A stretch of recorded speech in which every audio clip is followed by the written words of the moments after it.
Mm.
Bon, euh,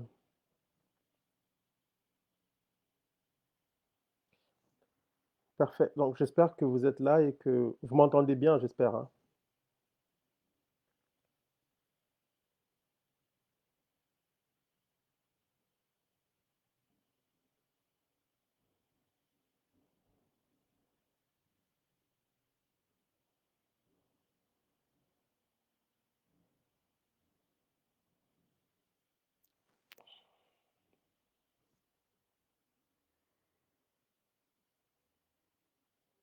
Bon, on va faire ça vite parce que, comme je l'ai dit tantôt, j'ai un vol à prendre tantôt, dans quelques heures. Écoutez, la discussion est très simple. Je veux parler de- du discours de Félix Tshisekedi, le dernier discours qu'il vient de faire. Et en le suivant, moi j'ai suivi le discours à 3 reprises parce que je voulais être sûr d'avoir bien compris. Bien entendu, il y a eu beaucoup de réactions, on peut comprendre pourquoi, au regard de la situation que connaît le Congo aujourd'hui. Donc, dans ce discours, qu'est-ce qu'on peut retenir? Pas grand-chose, sauf que Félix Tshisekedi exprime encore une fois son impuissance face à la situation à laquelle le Congo est confronté. Je parle ici de l'agression du Rwanda via le masque du 1-23. Alors, qu'est-ce qu'on retient du discours de Félix Tshisekedi? La première chose qui frappe, c'est qu'il commence par...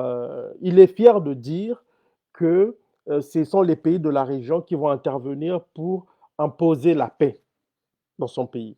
Donc ça, c'est très frappant pour quelqu'un qui prétend être à la tête d'un pays qui est supposé être souverain. Ça, c'est la première chose. La deuxième chose qui frappe, c'est ce retour en arrière. Félix Tshisekedi nous explique tout ce qu'il a eu à faire avec le Rwanda au nom de la paix. Bon, ça frappe pourquoi? Parce que simplement, on sait, on connaît le bilan du Rwanda, on connaît les passifs du Rwanda en RDC. Ce bilan n'a pas besoin d'être analysé, expliqué parce il est catastrophique. Et puis, l'autre chose aussi qui frappe, et ça c'était vraiment quelque chose qui m'a fait bondir, c'est que le seul moment dans le discours de Félix Tshisekedi où il fait montre d'une certaine forme de fermeté, c'est quand il parle des populations rwandophones. Et il menace ceux qui vont s'attaquer aux populations rwandophones comme si les Congolais avaient un problème avec les populations rwandophones qui sont au Congo. Non, les Congolais n'ont pas de problème. Mais à travers ce discours-là, à travers cette posture-là, il faut comprendre la position de Félix face au Rwanda. Parce que pourquoi sortir les griffes pour parler des Congolais qui s'attaquent au Rwanda ou aux rwandophones qui sont au Congo, alors qu'on a un problème il a de la difficulté à régler à l'Est. C'est le Rwanda à travers le M23 qui tue, qui propage la désolation. Mais ça semble être le cadet des soucis de Félix. Mais ce qui est encore plus frappant dans son discours, c'est l'appel qu'il a fait pour la mobilisation des Congolais, des jeunes Congolais pour s'enrôler dans l'armée. Parfois, on se pose des questions. Moi, je me suis demandé qui écrit les discours de Félix Tshisekedi, qui conseille cet homme, parce que, et je vais analyser d'abord le discours, et puis je vais expliquer les raisons pour lesquelles je crois que ce discours est révélateur de ce que nous vivons aujourd'hui, de l'incapacité, de l'impuissance de Félix Tshisekedi, de son incapacité à tenir tête à Kagame et au Rwanda. La première chose, c'est que quand Félix Tshisekedi demande à la population de s'enrôler, c'est pour faire quoi en réalité? L'armée congolaise compte, je crois, officiellement entre 150 et 180 000 hommes, officiellement. Pourquoi a-t-on besoin d'aller encore recruter de jeunes gens pour aller dans l'armée? Je rappelle que l'armée rwandaise compte officiellement 33 000 hommes. L'armée rwandaise, c'est 33 000 hommes. L'armée congolaise, c'est entre 150 et 180 000 hommes. Donc, on ne comprend pas la logique qui consiste à demander aux Congolais à s'enrôler dans l'armée pour aller se battre à l'Est. Ça n'a simplement pas de sens. Ça, c'est la première chose. J'ai vu des gens, des Tshisekidistes dire, oui, mais Vladimir Poutine a fait ça en Ukraine. C'est deux réalités totalement différentes. En Ukraine, l'armée russe est intervenue avec près de 200 000 hommes face à une armée ukrainienne qui compte jusqu'à 700 000 hommes. Donc, c'est deux choses différentes. Et on a une ligne de front de 1000 kilomètres. Donc, ce sont des réalités qui sont totalement différentes. L'appel qui a été fait par Félix Tshisekedi pour mobiliser des gens, pour demander aux gens de s'enrôler dans l'armée n'a tout simplement pas de sens quand on observe la réalité des deux armées. Donc, avec une armée congolaise qui compte 180 000, entre 150 et 180 000 hommes, et une armée rwandaise qui compte 33 000 hommes. Donc, on a déjà un problème à ce niveau. Et la deuxième chose, c'est de céder, en fait, la défense du territoire congolais à des armées étrangères qui ont des velléités au Congo. Là encore, on se pose des questions sur ce que cherche Tshisekedi. Mais la vérité de tout ça, et ce qu'on ne veut pas dire, c'est que Félix Tshisekedi est prisonnier des deals qu'il a fait avec Kagame. C'est ça la réalité. Et c'est ce que le pouvoir ne veut pas dire. Félix Tshisekedi doit expliquer aux Congolais qu'est-ce qu'il a promis à Kagame ou quel est ce deal-là entre les deux hommes qui ne dit pas son nom et qui fait qu'aujourd'hui, Félix Tshisekedi soit incapable, mais je dis bien incapable, de tenir tête au Rwanda de Kagame. Je rappelle que lorsque l'affaire du M23 a commencé, les autorités congolaises ont eu du mal à nommer le Rwanda. Allez, allez regarder les archives, vous allez constater qu'on a commencé à nommer le Rwanda quand les experts des Nations Unies ont révélé, ont dit publiquement que le Rwanda était derrière le M23. À ce moment-là, ils ont commencé à dire oui, c'est le Rwanda qui fait ça. Donc en fait, Félix Tshisekedi vient nous dire des choses que nous savons déjà à travers les rapports des Nations Unies et même à travers l'histoire de cette région parce que le M23 est une création rwandaise. Donc Félix Tshisekedi ne nous apprend rien en réalité. La deuxième chose, c'est qu'il faut analyser le comportement de Félix Tshisekedi dans un continuum. Depuis que cet homme est arrivé au pouvoir, il a entretenu des rapports pour le moins étroits avec Paul Kagame, de sorte que le dossier Rwanda n'a jamais été traité par le gouvernement congolais, mais par la présidence de la République démocratique du Congo. Cet élément est essentiel parce que ça vous permet de comprendre tout ce qui se passe aujourd'hui. Et d'ailleurs, vous aurez remarqué que depuis le début de l'affaire M23, le gouvernement congolais est aux abonnés absents. Donc Félix Tshisekedi, il faut le banaba congolais vérité. Dil Nini Yona Kagame signé sur le dos du Congo, de son peuple et de ses ressources naturelles. C'est à Félix Tshisekedi de dire la vérité au peuple congolais. Aujourd'hui, il y a des gens qui reprochent par exemple à la MONUSCO de ne rien faire. Mais comment voulez-vous que la MONUSCO intervienne dans une affaire, dans l'affaire congolaise, quand la même MONUSCO sait pertinemment bien qu'il y a des gens en RDC qui roulent en sous-main avec le Rwanda? Et je veux rappeler un détail important. En 2020, lorsque les Nations Unies ont sorti leur rapport mettant en relief la présence des RDF, donc des forces de défense rwandaises, sur le territoire congolais. Dans leur rapport, les experts de l'ONU disent qu'ils se sont adressés aux autorités congolaises pour leur demander des explications à ce sujet. Les autorités congolaises n'ont rien dit. C'est ça la vérité. Ils n'ont rien dit. Ça veut dire quoi? C'est que la MONUSCO se trouve dans une situation dans laquelle elle ne peut pas intervenir ou s'immiscer dans une affaire politique dans laquelle les Congolais sont eux-mêmes impliqués avec ceux qui les agressent aujourd'hui. Et c'est ça que les Congolais doivent comprendre. C'est la raison pour laquelle la MONUSCO est incapable, en réalité, de réagir efficacement comme elle l'a fait en 2013. Parce qu'en 2013, la MONUSCO avait soutenu l'armée congolaise et le M23 avait été écrasé. Aujourd'hui, c'est devenu beaucoup plus compliqué parce qu'il y a des accointances très importantes entre des Congolais et le Rwanda, et des Rwandais qui sont au pouvoir à Kigali.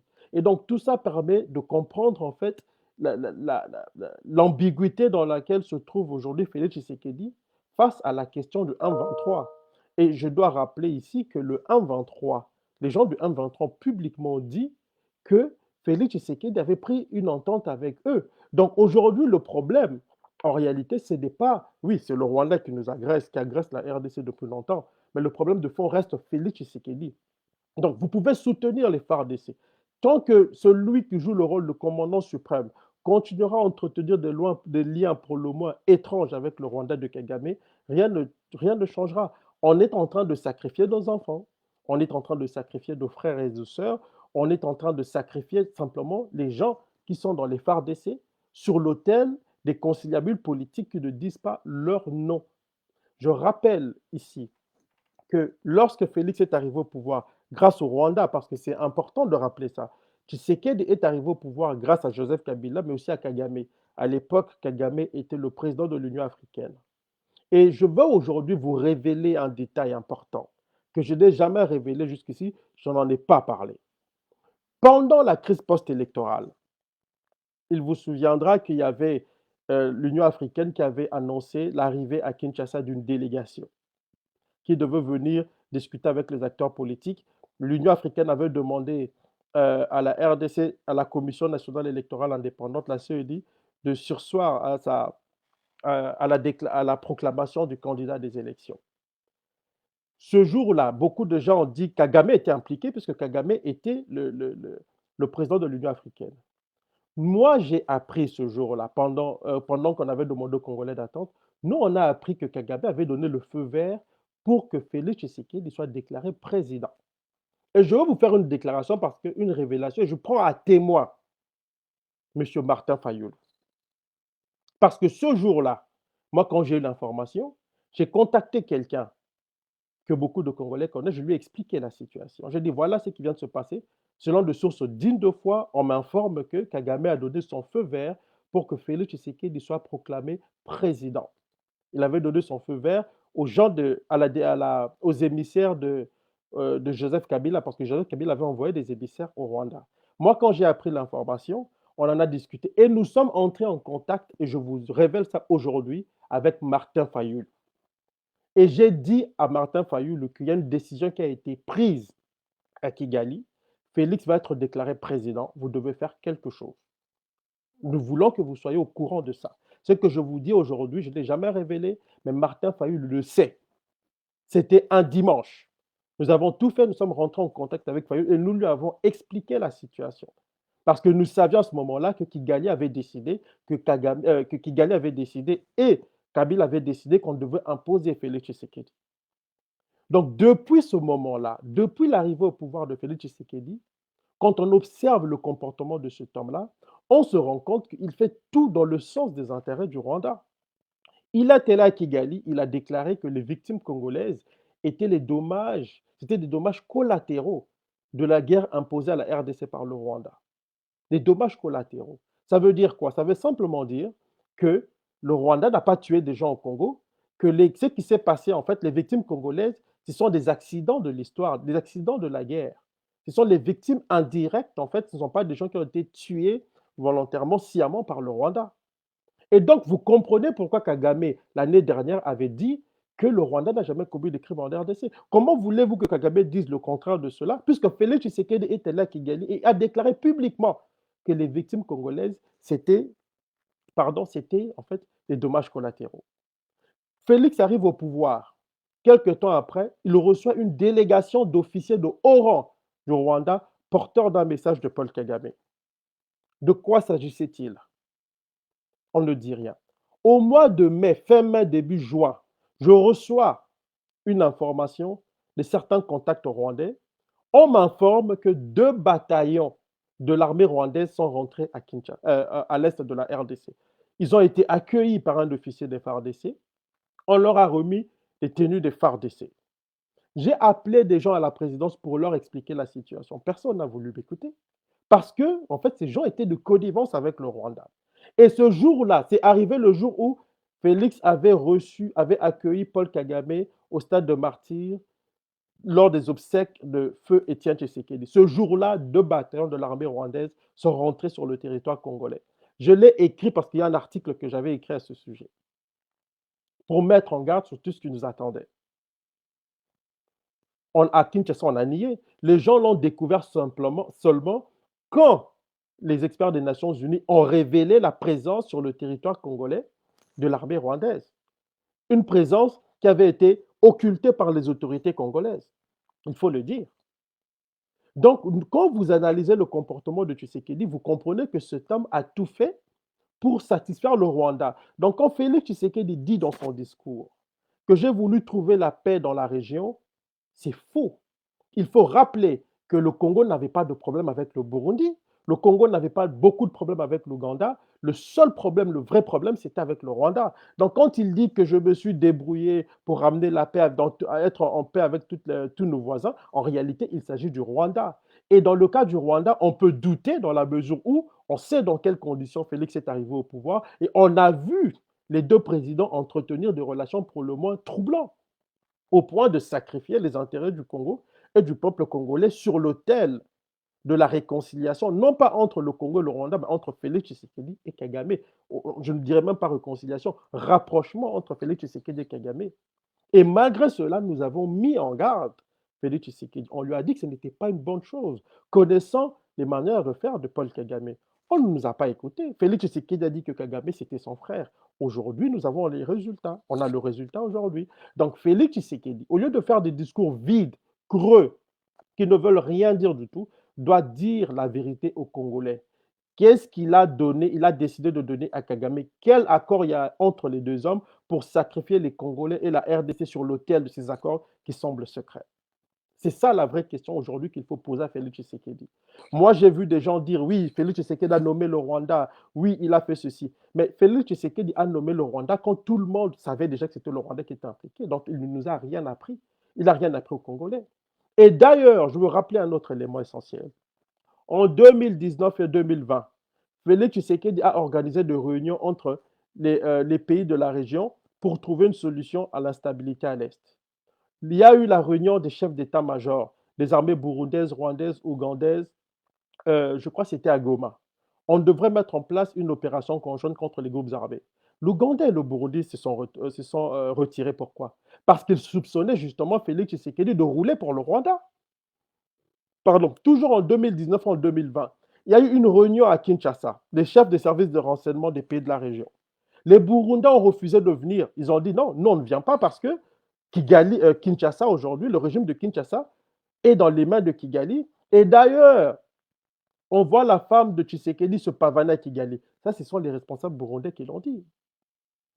Donc aujourd'hui, on est face à une situation qui semble surprendre, alors que la situation actuelle est totalement cohérente avec ce que fait Tshisekedi depuis son arrivée au pouvoir. Et c'est la raison pour laquelle il n'a pas le courage de défier le Rwanda.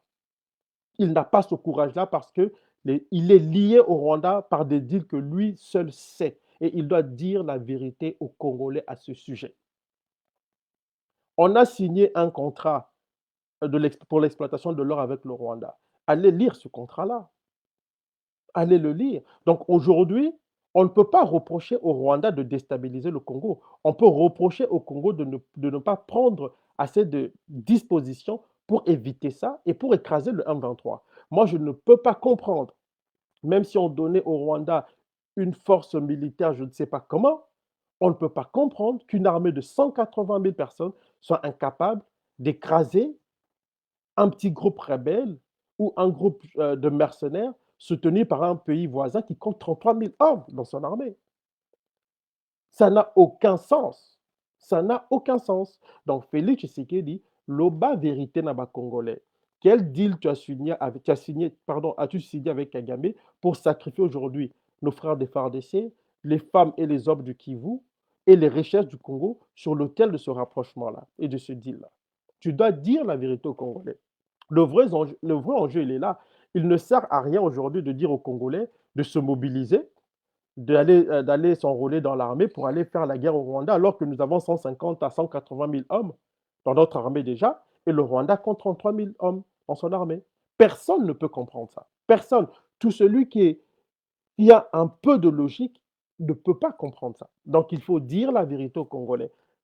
Soko sinya dil na Rwanda na Kagame, loba na biso eza nini. Il ne sert à rien de nous tromper. Le discours de Félix était vide de sens. Et pour parler de discours, je ne sais pas qui sont les gens qui écrivent le discours de Félix Tshisekedi. Je ne sais pas qui conseille cet homme-là. Quand vous faites un discours, Félix, et que vous énumérez tous les problèmes auxquels le pays est confronté, vous prenez la mesure de la gravité de la situation. Quand on tient un discours avec tous ces éléments de langage, ce qu'on fait à la fin, c'est on tire les conclusions qui s'imposent. On ne peut pas faire un discours en nous disant que le Rwanda agresse, le Rwanda fait ceci, le Rwanda fait cela, et à la fin on dit, ben on continue, on fait comme si de rien n'était. Ou alors tu ne tiens pas ce genre de discours parce que ça vous décrédibilise aux yeux de vos homologues, aux yeux de vos pairs présidents de la République.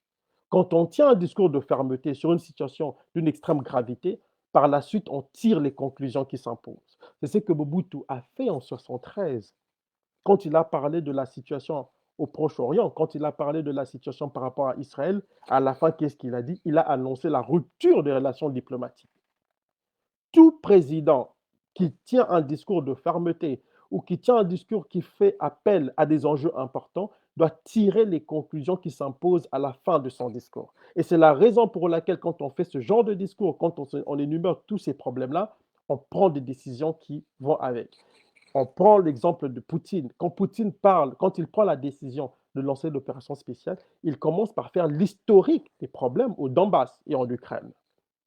Et à la suite de ça, il dit, je prends la décision de reconnaître les républiques séparatistes de Donetsk et du Donbass. Et quelques temps après, il fait un autre discours sur les velléités de l'Occident à l'égard de la Russie. Et à la fin, il prend des décisions. Il dit, je lance l'opération spéciale. C'est comme ça que ça se passe partout. Mais avec Félix Tshisekedi, on va faire un discours, on va relever des faits gravissimes, on ne sait pas tirer les conclusions de tout ça. Ce n'est pas sérieux. Alors, il ne faut pas faire de discours comme ça. Il ne sert à rien, il ne sert à rien de faire des discours vides de sens, sans substance, et surtout quand ça concerne en fait le pays, quand ça engage en fait l'avenir de tout un pays, de tout un peuple. C'est une question de crédibilité, de sérieux, mais aussi d'intelligence, parce qu'on a l'impression qu'il n'y a pas, il y a une absence totale d'intelligence et de pensée stratégique dans tout ce que fait le pouvoir congolais aujourd'hui. Et regardez la réaction du Rwanda depuis le début de tout ça. Le Rwanda n'est pas agité. Pourquoi? Parce que le Rwanda sait euh, où est-ce que tout ça va finir. À chaque fois que Félix Tshisekedi fait semblant de hausser le ton, le Rwandais hausse les épaules en disant, ben, écoutez, vous allez respecter ce que vous avez signé. Alors, qu'est-ce que au signé Nabat? Qu'est-ce que Félix a signé? C'est à Félix aujourd'hui de dire la vérité au peuple congolais. Ça ne sert à rien de faire des discours vides de sens qui ne veulent rien dire, surtout quand ça ne change rien au statu quo ambiant.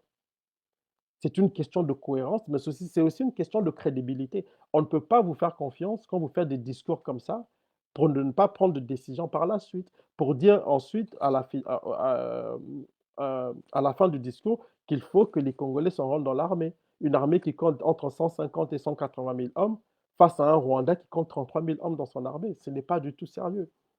Donc Félix, Loba n'a pas Congolais la vérité. Ce sont les deals que Félix Tshisekedi a signés avec Kagame qui prennent aujourd'hui en otage le Congo et son peuple, surtout dans la partie Est. Et ça, il faut que tout le monde le sache. Ce que je dis aujourd'hui sur l'arrivée au pouvoir de Félix Tshisekedi, vous pouvez poser la question à Martin Fayulu. Il vous dira que Patrick Mbeko lui a dit ce jour-là qu'il avait des informations qui venaient du Rwanda et du côté congolais. Et il a confirmé cela. Et on l'a vu par la suite, puisque la délégation de l'Union africaine n'est plus venue. Félix a été déclaré président et la suite, on le connaît, on la connaît. Donc, il faut être sérieux à un moment donné. Nous avons un président aujourd'hui en RDC qui a les mains liées et qui est aujourd'hui qui a les mains liées par le Rwanda. Parce qu'il est le produit, son élection, bon, pas son élection, son arrivée au pouvoir, parce qu'il n'a jamais été élu Félix Tshisekedi, mais son arrivée au pouvoir est le produit d'un deal avec Joseph Kabila et d'un feu vert donné par Paul Kagame. Et par la suite, toutes ces décisions dans la région sur le plan sécuritaire étaient liées à ça. Donc, on ne peut pas ne pas comprendre la situation aujourd'hui si on ne comprend pas dans quelles conditions Félix est arrivé au pouvoir et comment il a géré la question de l'Est avec le Rwanda. Donc, c'est ce que j'avais à vous dire aujourd'hui. Et c'est en fonction de tout ça qu'on peut comprendre aussi la position de la MONUSCO, qui est, et je rappelle, la MONUSCO est un. euh, c'est, la mission des Nations Unies au Congo est une mission qui est très politique. C'est très important de le savoir. Oui, il y a l'aspect militaire, mais il faut savoir que l'aspect militaire dépend des décisions qui sont prises sur le plan politique. Et quand les responsables de la MONUSCO se rendent compte qu'au Congo, il y a des gens qui, en sous-main, fricotent avec le Rwanda, eux ne peuvent pas, les responsables de la MONUSCO ne peuvent pas s'impliquer. Ils ne peuvent pas non plus dire publiquement que nous ne le faisons pas parce qu'il y a des implications. Il y a des connivences, côté congolais comme côté rwandais. Et je rappelle que l'Union européenne, il n'y a pas très longtemps, des responsables de l'Union européenne ont remis à Félix Tshisekedi la liste d'officiers congolais qui traitent avec le Rwanda dans l'exploitation illicite de ressources naturelles. Félix Tshisekedi n'a donné aucune suite à tout ça. Aucune suite à tout ça. Donc, on comprend que l'homme sait ce qu'il fait. Donc, il ne sert à rien de distraire le peuple congolais, de sacrifier nos vaillants soldats des FARC sur l'autel des ententes, des arrangements qui ont été pris avec Kagame, inutilement. Il ne faut pas le faire. Et si nous voulons renverser le rapport de force, il faut peut-être commencer par se débarrasser de celui qui joue le jeu de l'ennemi. Et ici, j'en appelle à la responsabilité de l'armée congolaise. Le général Chiwewe, regardez vos cadets. Regardez vos cadets au Mali, au Burkina Faso. Regardez ce qui s'est passé en Guinée. Ce sont des officiers militaires comme vous. Ils sont beaucoup plus jeunes que vous, mais ils ont le sens de l'histoire. Ils ont une conscience historique. Quand des politiciens véreux, irresponsables prennent en otage la vie des millions de gens, l'armée doit prendre ses responsabilités pour le bien-être de la patrie. Nous avons des officiers qui sont devenus des affairistes et qui font de la politique. Résultat, nous avons un pays qui est totalement déstabilisé. Moi, je pense que maintenant, avec tout ce qui se passe, il faut que l'armée prenne ses responsabilités face à l'histoire et face au peuple congolais. Parce que ça ne peut pas continuer comme ça. On ne peut pas continuer à sacrifier des jeunes gens au front parce que des hommes politiques ont décidé de prendre des ententes en fonction de leurs propres intérêts. Depuis le début, que n'avons-nous pas dit à Félix Tshisekedi sur son rapprochement avec le Rwanda? Aujourd'hui, on expulse l'ambassadeur du Rwanda de la RDC, Vincent Karega, mais l'ambassade du Rwanda à Kinshasa reste ouverte. De qui se moque-t-on? De qui se moque-t-on? On fait du bruit, on prétend vociférer contre le Rwanda, les frontières restent ouvertes, l'exploitation de ressources naturelles continue. Et je vous rappelle ici, le dernier rapport de Global Witness dit ceci. Sur 100% des minerais exportés par le Rwanda, sur 100% des minerais exportés par le Rwanda, plus de 90% provient de la RDC. Ça, c'est le dernier rapport de Global Witness. Félix Tshisekedi ne le sait pas. Dans son discours, il a parlé de l'exploitation illicite de ressources naturelles. Que fait-il? Rien. Mais j'ai vu des gens dire que c'était un discours important, ceci, cela. Moi, chacun a le droit de dire ce qu'il veut. Mais la réalité est que c'était un discours qui était vide de sens et qui révèle une chose, la puissance de l'impuissance de Félix Tshisekedi face au Rwanda de Paul Kagame. Voilà. Donc c'est de ça que j'allais parler. Il me reste, je n'ai pas beaucoup de temps parce que je dois aller prendre mon avion. J'ai une conférence à donner à Calgary demain. Je vais juste voir rapidement s'il y a des questions et j'essaierai de répondre rapidement. Euh, euh,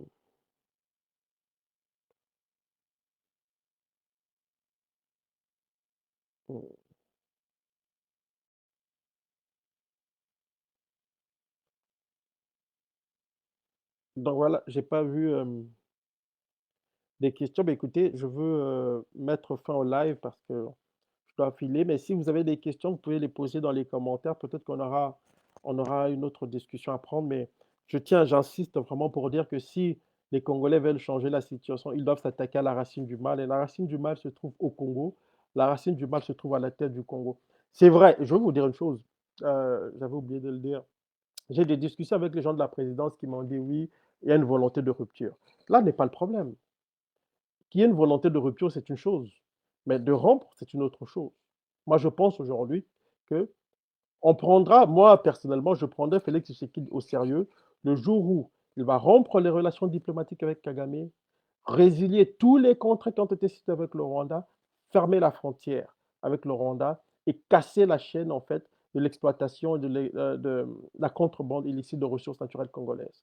Je pense que si on le fait, on va asphyxier le Rwanda très facilement parce qu'une bonne partie de l'économie rwandaise repose sur le pillage et l'exploitation illicite de ressources naturelles du Congo.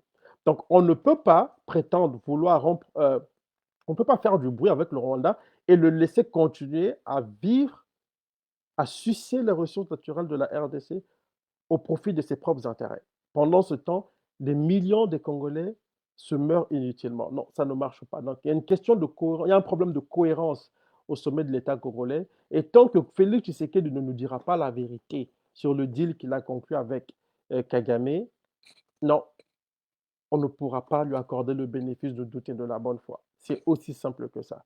Félix, il faut le banaba congolais vérité. Deal nini yo aussi, yana Rwanda, pour ne sacrifier Congo na ba congolais sur l'autel na ba conciliabule na ba deal wana. Loba na biso vérité parce qu'on en a besoin. Et aux forces armées na zoloba. Général Chiwewe, ba officier supérieur en armée na biso. Mboka ezokufa, vous devez prendre vos responsabilités. Ndenge baleki na bino bazwi responsabilité na bango na Mali, na Burkina Faso, na Guinée. Baza baleki na bino na mosika, mais baza na conscience politique et historique. Botala kaka ba intérêt na bino te, ba mabumu na bino te, bien-être ba famille na bino te. Botala pe mboka, botala ba millions de Congolais bazonyoka malelo. Oh baza même pas incapable kotala vers bino parce que bino bokoma kosala la politique. Bandeko bokela mboka mawa bino mboka investir na kati na bino, vous nos officiers supérieurs, le pays a investi en vous, faites honneur à ce pays-là, essayez de sauver ce pays-là. Bino nde bokosala yango parce que bapoliticien baéchoué. Général Chiwewe na baninga na yo bosalisa mboka, botika mboka te, bozala te baofficier de complaisance, bozala baofficier de complaisance te.